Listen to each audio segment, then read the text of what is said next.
Fernanda, representante do Ministério Público do Trabalho. Muito obrigado pela presença. Eu agradeço pelo convite, deputado Flávio, na pessoa de quem cumprimento os demais da mesa. Bruno, agora que eu te reconheci, já dividimos mesa antes. E cumprimento todos os demais. Boa tarde. Bom, eu sou procuradora do trabalho no Rio de Janeiro. Obrigada. E estou no Ministério Público do Trabalho há quase 20 anos, e muito desse tempo investigando denúncias de assédio moral. Para o Ministério Público do Trabalho, né, que é um órgão que tem atuação nacional em todo o país, como a gente atua balizando o que é o assédio moral. Durante muito tempo, nós não temos hoje uma lei federal que diga que assédio moral é isso ou aquilo. Então, como a Justiça do Trabalho, que é o órgão ao qual a gente submetia, né, os nossos processos, vinha analisando esses processos. O que ela vinha entendendo que eram atos que pudessem ser considerados como assédio moral. E vai de encontro aqui mais ou menos ao que o Dr. Jaime disse, né? São atos abusivos, eles precisariam ser reiterados e intencionais. Em 2019, a Organização Internacional do Trabalho, ela editou a Convenção 190, e as convenções, para que elas sejam aplicadas por um país, elas precisam ser ratificadas. A Convenção 190 está em processo de ratificação pelo Estado brasileiro, ela já teve o ok da presidência, agora existem outros trâmites a serem tomados, e ela rompe um pouco com alguns desses elementos. Para a Convenção 190, e assim será para a atuação do Ministério Público do Trabalho, o assédio moral são atos. A Convenção fala em atos injustificáveis. Quais seriam eles? Abusivos, né? Capazes de criar danos físicos, psíquicos, sexuais ou econômicos, né? A questão da reiteração não é encampada pela Convenção 190. A 190 entende que um ato único pode configurar assédio. E, assim, dentro da minha experiência, eu posso trazer um exemplo para vocês, acho que vocês vão entender perfeitamente bem como um ato único pode ser assédio. Porque a etimologia da palavra assédio, o que é assédio? É acosso, né? É você ser perseguido, é você ser acuado, né? Como dizem alguns mineiros, encantoado, né? Você ficar ali num beco sem saída. Mas alguns atos, embora sejam únicos, podem trazer esse efeito para a pessoa. Eu vou dar um exemplo de algumas situações que eu investiguei, como uma trabalhadora que ela sofreu um acidente no trabalho, precisou ser internada, enquanto ela estava no hospital, ainda não tinha tido alta, a chefia dela ligou para ela e disse: você vai voltar ou eu posso entregar o seu cargo? Ato único. Mas o que aquela trabalhadora vai entender enquanto ela permanecer trabalhando naquele local? Eu não posso adoecer, né? Ela perdeu a condição dela até de humanidade, porque todo mundo aqui adoece. E ela sabe que ela não pode adoecer, então ela vai viver sempre com aquilo. Eu não posso adoecer ou eu vou perder meu cargo. Eu não posso adoecer ou eu vou perder meu cargo. Ela vai se sentir acossada, ela vai se sentir assediada enquanto ela permanecer ali, né? Pelo menos enquanto ela tiver aquela chefia. Eu poderia trazer outros exemplos de atos únicos, mas, assim, a verdade, às vezes, as pessoas me questionam: nossa, mas apenas um ato, né? Porque, às vezes, a pessoa, já ela está nervosa, ela perde a mão. Mas, em todos esses anos que eu estou no Ministério Público, eu nunca recebi uma denúncia de assédio moral fundada em ato único. Porque, geralmente, as pessoas tentam suportar. A pessoa recebe aquela violência, primeiro é o susto, né? Como? Você não entende de imediato. Aquela agressão assim, que te parece gratuita, você leva um susto. Não adianta a gente imaginar que naquele momento você vai estar preparado, que vai ser um bateu, levou, né? Que você vai ter aquela reação, porque se é inesperado, a pessoa perde um pouco o chão. E até que ela consiga articular, né, uma reação, isso vai variar, isso pode demorar de pessoa para pessoa. E, geralmente, a pessoa tende, não, mas assim, eu devo ter feito alguma coisa de errado. O que eu fiz? Não, o que eu tenho que fazer para melhorar, para que isso não aconteça? Tudo que aquela pessoa quer, na verdade, é que ela não esteja sendo vítima de um ato de assédio moral. Porque se ela estiver sendo vítima, a partir daí ela vai ter que tomar uma atitude. E, às vezes, aquele ambiente não está preparado para que ela tome uma atitude, né? Aquela pessoa, ela não tem um canal de denúncia a quem denunciar. Às vezes, ela está sendo assediada pelo chefe, para quem ela vai reclamar. Às vezes, outras pessoas já denunciaram aquele chefe e nada aconteceu, ele não foi punido. Então, às vezes, ela está num ambiente de impunidade que ela sabe que aquilo ali não tem uma perspectiva de solução, né? Mas, dentro, né, desse contexto, geralmente as pessoas tendem a deixar... Se realmente foi só aquilo, um dia que você estava estressado, você deu uma má resposta, a tendência das pessoas, eu acho que é, de fato, relevar. Mas todas as denúncias que eu recebo no MPT, vem uma série de aconteceu isso, depois aquilo. O que eu percebo é que as pessoas tentam passar por cima, né? Tentam seguir adiante. E só quando aquilo não acontece, né, quando o sofrimento é muito grande, é que elas levam essa denúncia para o MPT. Né? Pois bem, uma vez que o Ministério Público do Trabalho recebe essas denúncias, como ele vai proceder?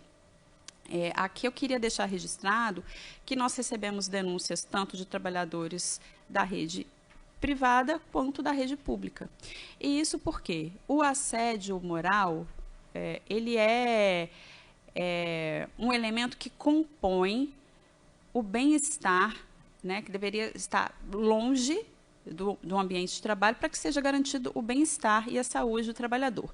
Então, a própria Convenção 155 da OIT, quando a gente fala de saúde, a gente está falando não só da seara física, mas do campo psíquico.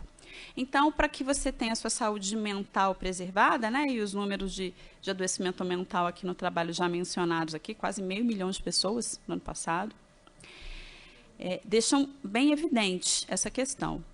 Então, para o STF, a competência da Justiça do Trabalho, que é onde o Ministério Público do Trabalho atua, para causas que envolvam o meio ambiente de trabalho, abrange também estatutários, servidores estatutários, estaduais, municipais, federais. Dessa maneira, como o assédio está localizado dentro do meio ambiente do trabalho, o Ministério Público do Trabalho apura também no caso de servidores estatutários, tá? Recebida a denúncia, como o MPT ela vai ser distribuída a algum procurador, né? Claro, cada procurador tem a sua independência funcional para investigar. Posso falar aqui da minha atuação, mas o que eu percebo também dos meus colegas, e a gente vai começar a investigar, muitas vezes ouvindo testemunhas, ouvindo outros trabalhadores daquele ambiente, ouvindo trabalhadores que já saíram, pedindo acessos a documentos de apuração interna, no caso de você, né, servidores, processos administrativos, porque o processo administrativo ele tem que seguir, vamos dizer assim, de uma maneira objetiva, impessoal, né? A gente não pode aplicar 2 pesos e 2 medidas a depender de quem é a pessoa que está sendo processada. Não pode haver abusividade na condução daquele procedimento. O Ministério Público vai fazer as suas apurações e, se concluir pela existência de assédio moral, a conduta é chamar a empresa ou o órgão público, né, propor a assinatura de um termo de ajustamento de conduta para que aquelas violações cessem e também para que algumas obrigações sejam cumpridas. Eu vou citar aqui um exemplo de uma alteração legislativa recente, que é a Lei 14.457. O que ela vai dizer? Tá? Embora ela traga parâmetros para a iniciativa privada, tá? No meu entendimento, ela se aplica também à iniciativa pública. No artigo 23, ela vai dizer que a Comissão Interna de Prevenção e Acidentes, né, que as empresas possuem, tem que ter a partir de um certo número de trabalhadores, elas têm que encampar também, na sua visão de acidente do trabalho, os danos psíquicos que as pessoas podem sofrer ali, de modo que ela tem que abarcar questões de assédio e discriminação. Então, a CIPA tem que estar atenta a isso, tem que trazer isso para suas reuniões. As empresas precisam ministrar treinamentos para os trabalhadores, uma vez ao ano, e precisam também manter canais de denúncia, né? Mas é claro que tem que ser aquele canal de denúncia efetivo, não aquele canal de denúncia em que a denúncia contra o chefe ela é sempre arquivada, ela nunca é investigada, né, com rigor, com impessoalidade. Então, além né, do compromisso daquele órgão de fazer cessar aqueles atos assediadores, existem, então, essas obrigações de fazer que nós podemos também pedir, ou no termo de ajustamento de conduta, Caso a empresa ou o órgão se recuse, o que nós vamos fazer é ajuizar uma ação civil pública perante a Justiça do Trabalho, né? Isso é o que de fato acontece, essa é a nossa prática. E o que eu vejo muito, assim, como eu comentei, né, com vocês, a gente investiga muito ouvindo testemunhas. Então, assim, eu já ouvi muitos trabalhadores, seguramente, assim, milhares, já ouvi milhares de pessoas. E dentro do que eu ouço muito, eu acho que aquele assédio, né, que é aquela ofensa, que é aquele grito, que é aquele tapa na mesa, aquelas ofensas mais diretas, ainda assim, às vezes as pessoas têm, né, demora um pouco a ficha cair, mas se a gente parar para pensar, a gente consegue elaborar e entender que sim, aquilo é um assédio, porque ele é muito expresso, ele é muito evidente. Onde eu vejo que tem um problema maior é na questão da brincadeira aqui, entre aspas, tá? Estou fazendo um gesto aqui de aspas, porque brincadeira que só quem faz rir não é brincadeira. E nessa sorte aí, nessa seara da brincadeira, aí a gente às vezes vai conseguir ter acesso àquelas questões que vão ser a base do assédio, que muito do que a gente pode ver são questões de discriminação. Discriminação de raça, de gênero, orientação sexual. E a brincadeira tem um livro que eu acho fantástico, que se chama Racismo Recreativo, que é do Adilson Moreira. Ele vai mostrar ali que como nos ambientes de trabalho, ele cita os ambientes de trabalho especificamente, a reprodução de piadas racistas, piadas entre aspas, vão servir ao fim e ao cabo para que se mantenha essa ideia que permeia entre nós de superioridade de pessoas brancas, que seriam mais inteligentes, que as pessoas negras seriam menos inteligentes, menos educadas, estereótipos preconceituosos, estereótipos racistas. E ele vai dizer que a brincadeira é precisamente o elemento que faz com que inconscientemente as pessoas continuem acreditando nisso. E na hora de promover alguém dentro do ambiente do trabalho, não vai ser a trabalhadora negra, vai ser a trabalhadora branca. A gente vê aqui no Brasil que os maiores cargos de mando e gestão das maiores empresas são ocupados, sobretudo, por pessoas brancas, geralmente homens brancos, né? Se a gente se a gente olhar na política também, os cargos mais altos, geralmente a gente vai encontrar esse mesmo tipo de corpo.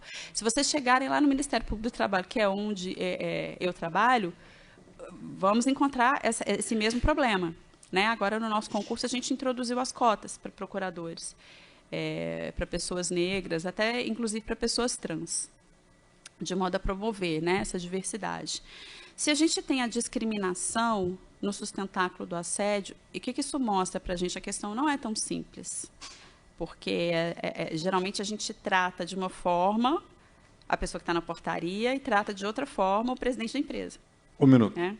O assédio, ele envolve um pouco... Quando falo um minuto eu fico nervosa. Peraí, deixa eu tentar concluir. Mas o assédio, ele inclui assim, inconscientemente assim, na gente essa lógica de inferior e superior. Tem alguém superior, tem alguém inferior. É muito difícil. O assédio moral ele pode acontecer do subordinado para o chefe, mas isso é muito difícil de acontecer.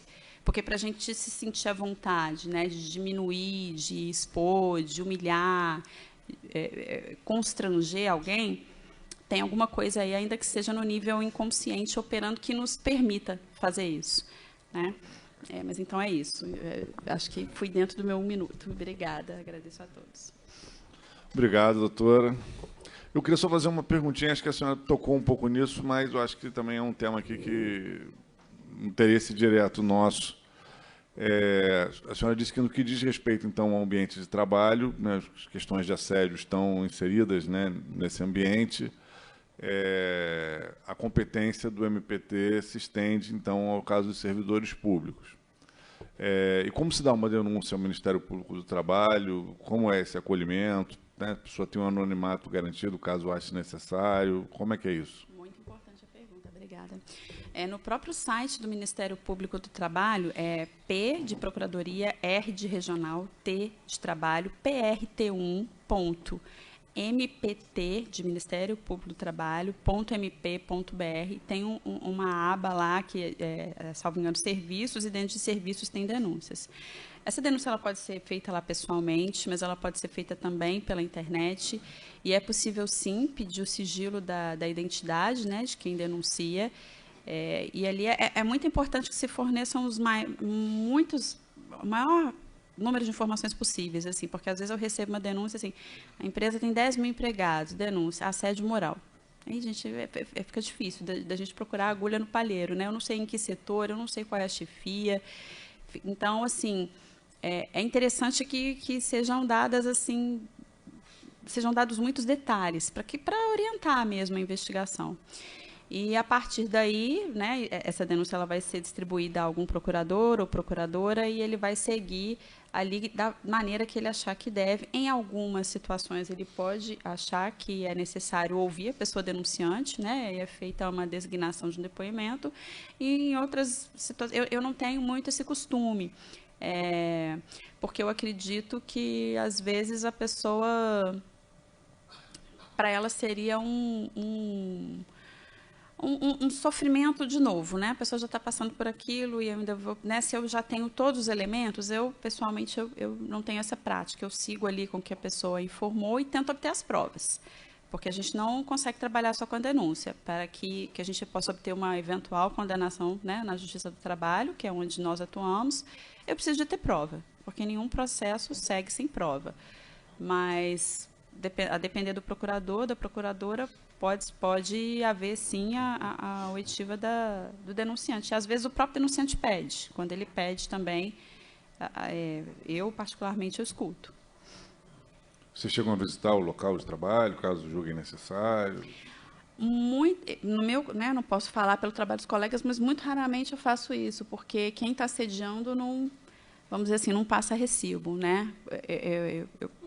Pode estar ocorrendo assédios assim monstruosos, mas a partir do momento que eu pisar naquele lugar, que me anunciarem na portaria, vai estar tudo lindo.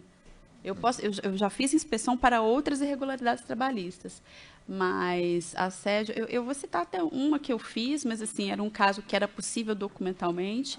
A denúncia que eu recebi era que o trabalhador, quando ele saía de licença saúde, quando ele voltava, ele era meio que arquivado, sabe? Às vezes a pessoa tinha uma capacitação tal e ela ia lá para baixo na hierarquia, fazer um trabalho de nenhuma importância, ficava numa espécie de porão, né, com um trabalho burocrático. E, nesse caso, eu consegui, né, na inspeção. Por quê? Porque já estavam documentados, toda a progressão funcional daquela pessoa, já estava tudo documentado, né, o processo dela, obviamente, né, já estava documentado, e no retorno ela estava ali, assim, fazendo atividades, assim, muito básicas, atividades que pessoas que estariam entrando na instituição poderiam fazer. E eu estava vendo ali pessoas que tinham mais de 20 anos de cada, pessoas que eram bem experientes. Então, nesse caso, eu consegui em inspeção, mas é algo bem raro. Bom, muito obrigado pela sua contribuição.